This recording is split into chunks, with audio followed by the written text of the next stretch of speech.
क्या आपने कभी ऐसा योद्धा सुना है जिसने देवताओं को भी चुनौती दी, जो मृत्यु से भी न डरा और अमरता को प्राप्त कर लिया? यह कहानी है हरक्यूलिस की, यूनानी पौराणिक कथाओं के सबसे महान नायक की। यूनान के महानतम नायक हरक्यूलिस का जन्म एक साधारण इंसान की तरह नहीं हुआ था। उनके पिता कोई और नहीं, स्वयं देवताओं के राजा जलज्यूस थे, लेकिन उनकी मां अल्कमेने एक साधारण मानव थी। लेकिन हरक्यूलिस का जन्म देवताओं की रानी हेरा को स्वीकार नहीं था।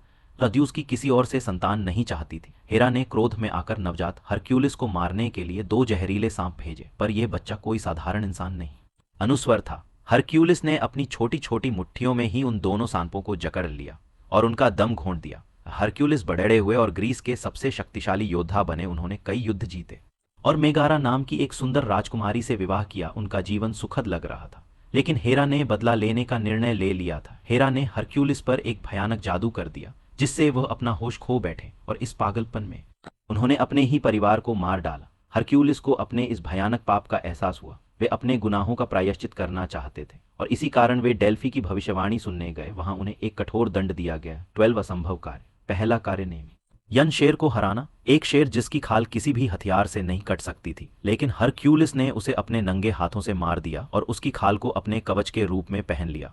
दूसरा कार्य लर्नियन हाइड्रा को मारना। यह एक राक्षसी सांप था जिसके कटे हुए सिर फिर से उग आते थे, लेकिन हरक्यूलिस ने आग से उनके सिर जलाकर इस दैत्य को पराजित कर दिया। क्रेटा के बैल, हिप्पोलाइटा की बेल्ट, स्टिम्फेलियन पक्षियों का सन्हा और हेडीज के कुत्ते सेरबेरस को बाहर लाना हर महान योद्धा की तरह हरक्यूलिस का अंत भी एक त्रासदी से भरा था। उनकी पत्नी डायनाइरा ने अनजाने में उन्हें एक जहरीला वस्त्र पहना दिया, जिससे उनका शरीर जलने लगा। पर हरक्यूलिस कोई साधारण मनुष्य नहीं थे। ज्यूस ने उन्हें ओलंपस बुलाए और उन्हें अमरता प्रदान की। आज भी हरक्यूलिस अमर देवताओं के बीच हैं, नायकों के स्वर्णिम इतिहास में अमिट रूप से अंकित। हरक्यूलिस की कथा हमें यह सिखाती है कि सच्चा नायक वो नहीं जो केवल शक्ति रखता हो, बल्कि वो जो अपने दोषों से सीखकर उन्हें सुधारने की हिम्मत रखता हो। यही कारण है कि हजारों वर्षों बाद भी हरक्यूलिस का नाम अमर है।